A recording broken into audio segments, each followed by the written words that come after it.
Hi ಎಲ್ಲರಿಗೂ ನಮಸ್ಕಾರ. ನಾನಿವತ್ತು ಮನೆಯಲ್ಲೇ ಚಿರೋಟಿ ರವೆಯಿಂದ ಪಾಸ್ತಾನ ಮಾಡ್ತಾ ಇದ್ದೀನಿ. ಹಾಗೆ ಸಾಸ್ನ ಕೂಡ ಮನೆಯಲ್ಲೇ ಪ್ರಿಪೇರ್ ಮಾಡ್ತಾ ಇದ್ದೀನಿ. ಯಾವುದೇ ಹೊರಗಡೆಯಿಂದ ಸಾಸ್ನ ತರೋದು ಕೂಡ ಬೇಡ. ಈಸಿಯಾಗಿ ಮನೆಯಲ್ಲೇ ಬೇಗನೆ ಮಾಡ್ಕೊಳ್ಳುವಂಥ ರೆಸಿಪಿ.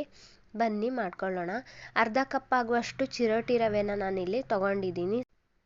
ಒಂದು 1/4 ಸ್ಪೂನ್ ಆಗುವಷ್ಟು ಉಪ್ಪು ಹಾಗೆ ಅಡುಗೆ ಎಣ್ಣೆನ ಹಾಕ್ಕೊತಾ ಇದ್ದೀನಿ. ಇವೆಲ್ಲ ಹಾಕ್ಕೊಂಡು ಚೆನ್ನಾಗಿ ಕೈಯಿಂದ ಮಿಕ್ಸ್ ಮಾಡ್ಕೊತಾ ಇದ್ದೀನಿ, ಎಲ್ಲ ಕಡೆ ಉಪ್ಪು ಹಾಗೆ ಎಣ್ಣೆ ಹರಡ್ಕೊಳ್ಳಿ ಅಂತ. ನೀವಿಲ್ಲಿ ರವೆ ಬದಲು ಗೋಧಿ ಹಿಟ್ಟನ್ನ ಕೂಡ ಯೂಸ್ ಮಾಡ್ಬೋದು.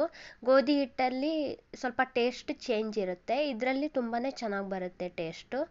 ಇದರಿಂದ ಮಾಡ್ಕೋಬೋದು. ಇವಾಗ ನಾನಿಲ್ಲಿ ಇದಕ್ಕೆ ಸ್ವಲ್ಪ ಬೆಚ್ಚಗಿನ ನೀರನ್ನ ಹಾಕ್ತಾ ಇದ್ದೀನಿ. ಇದನ್ನ ಹಾಕೊಳ್ಳೋದ್ರಿಂದ ಬೇಗನೆ ಮೆತ್ತಗಾಗುತ್ತೆ ರವೆ ಎಲ್ಲ ಹಿಟ್ಟು ಥರ. ಇವಾಗ ನಾವಿಲ್ಲಿ ಇದನ್ನ ಚೆನ್ನಾಗಿ ನಾದ್ಕೊಂಡು ಮಿಕ್ಸ್ ಮಾಡ್ಕೊಳ್ಳೋಣ. ನಾವಿಲ್ಲಿ ನಾದಿದ್ರೆ ತುಂಬ ಚೆನ್ನಾಗಿರುತ್ತೆ. ನೀವು ಜಾಸ್ತಿ ನೀರನ್ನು ಹಾಕ್ಕೋಬಾರ್ದು ಇಲ್ಲಿ, ಯಾಕಂದರೆ ಚೆನ್ನಾಗಿ ಬರಲ್ಲ ಶೇಪ್ ಕೊಡಬೇಕಾದ್ರೆ. ನಾವಿಲ್ಲಿ ಕಲಿಸಿದಷ್ಟು ಹಿಟ್ಟು ಗಟ್ಟಿ ಆಗ್ತಾ ಹೋಗುತ್ತೆ. ಹಾಗಾಗಿ ನೋಡಿಕೊಂಡು ನೀರನ್ನ ಸ್ವಲ್ಪ ಕಡಿಮೆನೇ ಹಾಕ್ಕೊಂಡು ನಾವಿಲ್ಲಿ ಮಾಡ್ಕೋಬೇಕಾಗುತ್ತೆ. ಹೊರಗಡೆಯಿಂದ ಎಲ್ಲ ಮಕ್ಕಳಿಗೆ ಪಾಸ್ತಾ ತಿನ್ನಕ್ಕೆ ಬಿಡ್ತಾ ಇರಲ್ಲ. ಸೊ ನಾವು ಈ ಥರ ಮನೆಯಲ್ಲೇ ಮಾಡಿಕೊಟ್ರೆ ಮನೆಯಲ್ಲೇ ಮಾಡಿದ್ದೀವಿ ಅನ್ನೋ ಧೈರ್ಯ ಕೂಡ ಇರುತ್ತೆ.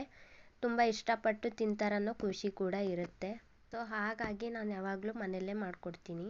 ಇವಾಗ ಒಂದು ಪಾತ್ರೆನ ಅಥವಾ ಒಂದು ಹಂಚನ್ನ ಒಲೆ ಮೇಲಿಟ್ಟು ಎಣ್ಣೆನ ಎಲ್ಲ ಕಡೆ ಹರಡ್ಕೊಂಡು ಇದಕ್ಕೆ 2 ಕಟ್ ಮಾಡಿರೋ ಹುಳಿ ಟೊಮೆಟೊನ ಹಾಕ್ಕೊತಾ ಇದ್ದೀನಿ ನಾನು. ಇಲ್ಲಿ ಈ ಥರ ಬೆಳ್ಳುಳ್ಳಿನ ಈ ಥರ ಕಟ್ ಮಾಡಿ ಹಾಕ್ಕೊತಾ ಇದ್ದೀನಿ. 2 ಬೆಳ್ಳುಳ್ಳಿನ ತೊಗೊಂಡಿದ್ದೀನಿ. ಬೆಳ್ಳುಳ್ಳಿ ಜಾಸ್ತಿ ಹಾಕಿದಷ್ಟು ಟೇಸ್ಟ್ ಚೆನ್ನಾಗಿರುತ್ತೆ.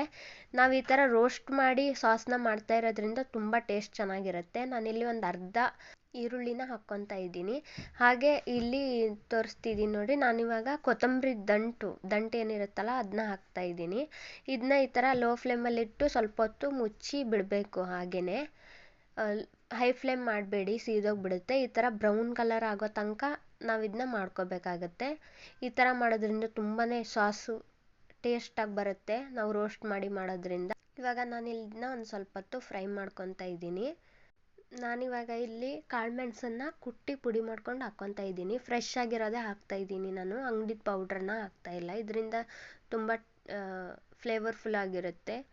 ಇವಾಗ ನಾನಿಲ್ಲಿ ಇದನ್ನ ಹಾಗೆ ಗ್ಯಾಸ್ ಫ್ಲೇಮ್ ಆಫ್ ಮಾಡಿ ಸ್ವಲ್ಪ ಹೊತ್ತು ಹಾಗೆ ಸೈಡಿಗೆ ಇಡ್ತಾ ಇದ್ದೀನಿ. ಈ ಟೊಮೆಟೊದ ಮೇಲೆ ಸಿಪ್ಪೆ ಎಲ್ಲ ಬಿಟ್ಕೊಂಡಿರುತ್ತೆ ಅಂತ. ಇವಾಗ ಈ ಸಿಪ್ಪೆ ಎಲ್ಲ ಬಿಟ್ಕೊಂಡಿದೆ. ನಾನು ಈ ಸಿಪ್ಪೆನೆಲ್ಲ ತೆಗಿತಾ ಇದ್ದೀನಿ ಇವಾಗ. ಈ ರೆಸಿಪಿನ ಚಿಕ್ಕ ಮಕ್ಕಳು ಕೂಡ ಮಾಡ್ಬೋದು, ಅಷ್ಟು ಈಸಿಯಾಗಿದೆ ಈ ರೆಸಿಪಿ. ನೀವು ಕೂಡ ಮನೇಲಿ ಒಂದ್ಸಲ ಟ್ರೈ ಮಾಡಿ ನೋಡಿ. ಈಗ ಈ ಬೆಳ್ಳುಳ್ಳಿ ಏನು ಹಾಕಿದ್ವಲ್ಲ ನಾವು, ಅದನ್ನ ಎಷ್ಟು ಈಸಿಯಾಗಿ ಬಿಡಿಸ್ಕೋಬೋದು ನೋಡಿ. ಈ ಥರ ಮಾಡಿದ್ರೆ ಸಾಕು, ಎಲ್ಲ ಹೊರಗಡೆ ಬಂದುಬಿಡುತ್ತೆ. ಇವಾಗ ಎಲ್ಲನೂ ಬಿಡಿಸ್ಕೊಂಡಿದ್ದೀನಿ ನಾನಿಲ್ಲಿ. ಇವಾಗ ಒಂದು ಮಿಕ್ಸಿ ಜಾರ್ಗೆ ಇದನ್ನೆಲ್ಲ ಹಾಕಿ ನುಣ್ಣಗೆ ಪೇಸ್ಟ್ ಮಾಡ್ಕೊತಾ ಇದ್ದೀನಿ. ಇದಕ್ಕೇನು ನೀರು ಹಾಕೋ ಅವಶ್ಯಕತೆ ಇಲ್ಲ, ಹಾಗೇ ಪೇಸ್ಟ್ ಮಾಡ್ಕೋಬೇಕು. ನಾವಿಲ್ಲಿ ಪಾಸ್ತಾ ಮಾಡ್ಕೊಳಕ್ಕೆ ಏನು ಹಿಟ್ಟು ರೆಡಿ ಮಾಡ್ಕೊಂಡಿದ್ವಲ್ವ, ಅದನ್ನು ಮತ್ತೆ ತೊಗೊಂಡು ನಾನಿಲ್ಲಿ ಒಂದು 2 ನಿಮಿಷ ಆಗುವಷ್ಟು ನಾನಿಲ್ಲಿ ಹಿಟ್ಟನ್ನು ನಾದ್ಕೊತಾ ಇದ್ದೀನಿ. ಇದು ನಾದ್ಕೊಂಡಿದ್ದಾದಮೇಲೆ ಈ ಹಿಟ್ಟಲ್ಲಿ 2 ಪಾರ್ಟ್ನ ಮಾಡ್ಕೊತಾ ಇದ್ದೀನಿ. ಇವಾಗ ನಾನಿಲ್ಲಿ ಈ ಥರ ರೋಲ್ ಮಾಡಿಕೊಂಡು ತುಂಬ ತೆಳ್ಳಗೆ ಬರೋ ಥರ ರೋಲಾಗಿ ಮಾಡ್ಕೊತಾ ಇದ್ದೀನಿ. ನಾವಿಲ್ಲಿ ಒಂದು ನೆನಪಿಟ್ಕೊಬೇಕು, ಹಿಟ್ಟಲ್ಲೇ ಮಾಡೋದಾಗಲಿ ಅಥವಾ ರವೆಯಲ್ಲೇ ಮಾಡೋದಾಗಲಿ, ಹಿಟ್ಟಲ್ಲಾದರೆ ಸ್ವಲ್ಪ ದಪ್ಪ ಇದ್ದರೂ ಪರವಾಗಿಲ್ಲ.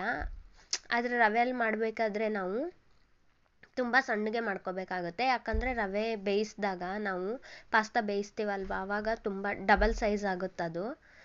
ಹಾಗಾಗಿ ನಾವು ಇದನ್ನ ನೆನಪಿಟ್ಕೋಬೇಕು. ಈ ಥರ ತುಂಬ ತೆಳ್ಳಗೆ ಮಾಡ್ಕೊಬೇಕಾಗತ್ತೆ. ನಾನು ಇದು ಮಾಡಾದ್ಮೇಲೆ ಈಕ್ವಲ್ ಸೈಜಲ್ಲಿ ಈ ಥರ ಚಾಕುವಲ್ಲಿ ಕಟ್ ಮಾಡ್ಕೊತಾ ಇದ್ದೀನಿ. ಇವಾಗ ಕಟ್ ಮಾಡ್ಕೊಂಡಿದ್ದಾಗಿದೆ ನೋಡಿ, ಸಣ್ಣ ಪೀಸಲ್ಲಿ ನಾನು ಮಾಡ್ಕೊಂಡಿದ್ದೀನಿ. ಇದಕ್ಕಿಂತ ಸಣ್ಣ ಪೀಸ್ ಕೂಡ ನೀವು ಮಾಡ್ಕೋಬೋದು. ಇವಾಗ ನಾನಿಲ್ಲಿ ಒಂದು ಫೋರ್ಕ್ನ ತೊಗೊತಾ ಇದ್ದೀನಿ. ಶೇಪ್ ಹೇಗೆ ಮಾಡೋದಂತ ತೋರಿಸ್ಕೊಡ್ತಾ ಇದ್ದೀನಿ ನೋಡಿ. ಈ ಥರ ಒಂದು ಉಳ್ಳಿನ ಇಟ್ಕೊಂಡು ಈ ಥರ ಕೈಯಲ್ಲಿ ಲೈಟಾಗಿ ಪ್ರೆಸ್ ಮಾಡಿ ಈ ಥರ ರೋಲ್ ಮಾಡಿದ್ರೆ ಆಯಿತು. ನಾನು ಇನ್ನೊಂದು ಬೇಕಾದರೆ ಇನ್ನೊಂದು ಸಲ ತೋರಿಸ್ತಾ ಇದ್ದೀನಿ. ಈ ಥರ ನೋಡಿ, ಈ ಥರ ಮಾಡ್ಕೋಬೇಕು. ಇನ್ನೊಂದು ತೋರಿಸ್ತೀನಿ ನೋಡಿ. ಇವಾಗ ಈ ಥರ ಹಿಂಗೆ ಲೈಟಾಗಿ ಹಿಂಗೆ ಪ್ರೆಸ್ ಮಾಡಿಕೊಂಡು ಮೇಲ್ಗಡೆಯಿಂದ ಪ್ರೆಸ್ ಮಾಡಿ ಕೆಳಗಡೆಯಿಂದ ಪ್ರೆಸ್ ಮಾಡಿಕೊಂಡು ಮೇಲ್ಗಡೆಯಿಂದ ಲೈಟಾಗಿ ಈ ಥರ ತಿರ್ಸ್ಬೇಕು. ನೋಡಿ ಎಷ್ಟು ಚೆನ್ನಾಗಿ ಬಂದಿದೆ ಶೇಪು, ತುಂಬಾ ಚೆನ್ನಾಗಿದೆ. ಈ ಥರ ನಾನೆಲ್ಲ ಕೂಡ ಮಾಡ್ಕೊಂಡಿದ್ದೀನಿ. ಇಷ್ಟಾಗಿದೆ ನೋಡಿ ಒಂದು ಅರ್ಧ ಕಪ್ ರವೆಯಲ್ಲಿ. ನೀವು ಜಾಸ್ತಿ ಜನ ತಿನ್ನೋಗಿದ್ದರೆ ಜಾಸ್ತಿ ಕ್ವಾಂಟಿಟಿಲೂ ತೊಗೋಬೋದು. ಈಗ ನಾನಿಲ್ಲಿ ನೀರು ಕುದಿಯೋಕೆ ಇಟ್ಕೊಂಡಿದ್ದೆ, ಅದಕ್ಕೇ ಒಂದು 1/4 ಸ್ಪೂನ್ ಆಗುವಷ್ಟು ಉಪ್ಪು ಹಾಗೆ ಒಂದು ಸ್ವಲ್ಪ ಎಣ್ಣೆನ ಹಾಕಿ ಪಾಸ್ತಾನ ಬೇಯೋಕೆ ಇಟ್ಕೊಂಡಿದ್ದೀನಿ. ನಾವು ಮಾರ್ಕೆಟಿಂದ ತಂದಿರೋ ಪಾಸ್ತಾ 15-20 ನಿಮಿಷ ಬೇಕು ಬೇಯೋಕ್ಕೆ. ಇದಾದರೆ ಒಂದು 5ರಿಂದ 8 ನಿಮಿಷ ಸಾಕು, ಬೇಗ ಬೆಂದ್ಬಿಡುತ್ತೆ. ನಾವು ತುಂಬ ದಪ್ಪ ಮಾಡ್ಕೊಂಬಿಟ್ರೆ ಹಿಟ್ಟನ್ನು ಒಂಥರ ಚಿಂಗಮ್ ಜಗ್ದಿರೋ ಥರ ಅನಿಸುತ್ತೆ, ಹಾಗಾಗಿ ತಿನ್ನೋಕ್ಕೆ ಸರಿ ಆಗಲ್ಲ. ನಾವು ಈ ಥರ ಸಣ್ಣ ಸಣ್ಣಕ್ಕೆ ಮಾಡ್ಕೊಂಡ್ರೆ ಆರಾಮಾಗಿ ಮಾಡ್ಕೋಬೋದು. ಅದು ಹೇಗೂ ಡಬಲ್ ಸೈಜ್ ಆಗುತ್ತೆ. ನೋಡಿ ಇಲ್ಲಿ ಈ ಪಾಸ್ತಾ ಬೇಯಿಸಿರೋ ನೀರನ್ನು ನಾವು ಚೆಲ್ಲಬಾರ್ದು, ಇದನ್ನ ಹಾಗೆ ಇಟ್ಕೋಬೇಕು. ನಾನು ಮುಂದೆ ಇದನ್ನ ಹೇಳ್ತೀನಿ. ಈಗ ಒಂದು ಕಡಾಯಿನ ಗ್ಯಾಸ್ ಮೇಲೆ ಇಟ್ಕೊಂಡು ಎಣ್ಣೆ ಕಾಯಿಸ್ಕೊಂಡು ಅದಕ್ಕೆ ಸ್ವಲ್ಪ ಈರುಳ್ಳಿ ಹಾಕ್ತಾಯಿದ್ದೀನಿ. ಒಂದು ಸಣ್ಣ ಈರುಳ್ಳಿ ಹಾಕಿದ್ರೆ ಸಾಕು. ಈರುಳ್ಳಿ ಸ್ವಲ್ಪ ಲೈಟಾಗಿ ಫ್ರೈ ಮಾಡ್ಕೊಂಡಿದ್ದಾದಮೇಲೆ ನಾನಿಲ್ಲಿ ಕ್ಯಾರೆಟು, ಬೀನ್ಸು ಮತ್ತು ಕ್ಯಾಪ್ಸಿಕಮ್ನ ಹಾಕ್ಕೊತಾ ಇದ್ದೀನಿ. ನೀವು ಬೇರೆ ತರಕಾರಿ ಇದ್ದರೆ ಕೂಡ ಹಾಕ್ಕೋಬೋದು, ನಿಮ್ಮ ಮನೇಲಿ ಯಾವ್ದು ಅವೈಲೇಬಲ್ ಇರುತ್ತೆ ಅದನ್ನ ಹಾಕ್ಕೋಬೋದು. ಇದನ್ನ ಮತ್ತೆ ನಾನು ಸ್ವಲ್ಪ ಹೊತ್ತು ಫ್ರೈ ಮಾಡ್ತಾಯಿದ್ದೀನಿ. ಸಣ್ಣಕ್ಕೆ ಹೆಚ್ಕೊಂಡಿರೋದ್ರಿಂದ ಜಾಸ್ತಿ ಏನು ಫ್ರೈ ಮಾಡ್ಕೊಳ್ಳಲ್ಲ ನಾನು. ಇವಾಗ ಇದಕ್ಕೆ ಸ್ವಲ್ಪ ಉಪ್ಪನ್ನ ಹಾಕ್ತಾಯಿದ್ದೀನಿ. ನಾವು ಪಾಸ್ತಾಗೂ ಕೂಡ ಉಪ್ಪು ಹಾಕಿದ್ವಿ, ಇಲ್ಲಿ ನೋಡಿ ನಾವು ಉಪ್ಪನ್ನು ಹಾಕ್ಕೋಬೇಕು. ಆಮೇಲೆ ಸಾಸ್ ಹಾಕಿದ್ಮೇಲೆ ಬೇಕಾದರೆ ಹಾಕ್ಕೋಬೋದು, ಅಡ್ಜಸ್ಟ್ ಮಾಡ್ಕೋಬೋದು. ಇವಾಗ ನಾನಿಲ್ಲಿ ಮತ್ತೆ ಇದನ್ನ ಸ್ವಲ್ಪ ಹೊತ್ತು ಫ್ರೈ ಮಾಡಿ ಇವಾಗ ರುಬ್ಬಿಟ್ಕೊಂಡಿದ್ದಂಥ ಪಾಸ್ತಾದು ಸಾಸ್ನ ಹಾಕ್ಕೊತಾ ಇದ್ದೀನಿ ನಾನಿಲ್ಲಿ. ಇವಾಗ ನಾನು ಒಂದು ಸ್ವಲ್ಪ ಹೊತ್ತು ಫ್ರೈ ಮಾಡ್ಕೊತಾ ಇದ್ದೀನಿ. ಸ್ವಲ್ಪ ಹೊತ್ತು ಈಗ ಹಸಿ ವಾಸನೆ ಏನು ಇರಲ್ಲ ಇದರಲ್ಲಿ, ನಾವು ಆಲ್ರೆಡಿ ಫ್ರೈ ಮಾಡಿರೋದ್ರಿಂದ. ಇವಾಗ ಜಾರ್ಗೆ ಅದೇ ಪಾಸ್ತಾ ಬೇಯಿಸಿದ್ವಲ್ಲ ಅದು ನೀರನ್ನು ಹಾಕ್ಕೊಂಡು ಸಾಸ್ನ ರೆಡಿ ಮಾಡ್ಕೊತಾ ಇದ್ದೀನಿ. ಇದನ್ನ ಹಾಗೆ ನಾನು ಕುದಿಯೋಕ್ಕೆ ಬಿಡ್ತಾ ಇದ್ದೀನಿ ಒಂದು 5 ನಿಮಿಷ. ಇವಾಗ ಇದಾಗಿದೆ. ಇವಾಗ ನಾನು ಇದಕ್ಕಿಲ್ಲಿ 1 ಸ್ಪೂನ್ ಆಗುವಷ್ಟು ರೆಡ್ ಚಿಲ್ಲಿ ಪೌಡರ್ನ ಹಾಕ್ತಾಯಿದ್ದೀನಿ. ಇದು ಕಲರಿಗಷ್ಟೇ, ನಾವು ಮಕ್ಳಿಗೆ ಮಾಡ್ತಾ ಇರೋದ್ರಿಂದ ಜಾಸ್ತಿ ಖಾರ ಏನು ಮಾಡ್ತಾಯಿಲ್ಲ ನಾನು. ಇವಾಗ ಪಾಸ್ತಾನೆಲ್ಲ ಹಾಕ್ಕೊಂಡು ಮಿಕ್ಸ್ ಮಾಡ್ತಾಯಿದ್ದೀನಿ. ನೋಡಿ ನೀವಿಲ್ಲಿ ಪಾಸ್ತಾ ಒಂಚೂರು ಕೂಡ ಅಂಟ್ಕೊಂಡಿಲ್ಲ ಒಂದಕ್ಕೊಂದು. ನಾನಿಲ್ಲಿ ಬೇರೆ ಏನೂ ಹಾಕೇ ಇಲ್ಲ ಪಾಸ್ತಾಗೆ. ನೀವು ಮಾರ್ಕೆಟಿಂದ ತರೋದಾದರೆ ಅದು ಅಂಟ್ಕೊಂಡ್ಬಿಡುತ್ತೆ. ನಾನಿಲ್ಲಿ ಮತ್ತೆ ಇವಾಗ ಒಂದು ಅರ್ಧ ಕಪ್ ಆಗುವಷ್ಟು ಪಾಸ್ತಾ ಬೇಯಿಸಿರೋ ನೀರನ್ನ ಹಾಕ್ತಾಯಿದ್ದೀನಿ. ಹಾಕ್ಕೊಂಡು ಒಂದು 5 ನಿಮಿಷ ಬೇಯಿಸ್ಕೊತಾ ಇದ್ದೀನಿ. ಇವಾಗ ನೋಡಿ ಇಲ್ಲಾಗಿದೆ. ನಾನಿವಾಗಿಲ್ಲಿ 2 ಟೈಪಲ್ಲಿ ಮಾಡಿದ್ದೀನಿ. ಒಂದು ಡ್ರೈ ಪಾಸ್ತಾ, ಫುಲ್ ಡ್ರೈ ಅಲ್ಲ, ಸ್ವಲ್ಪ ಗ್ರೇವಿ ಥರ ಮಾಡಿದ್ದೀನಿ.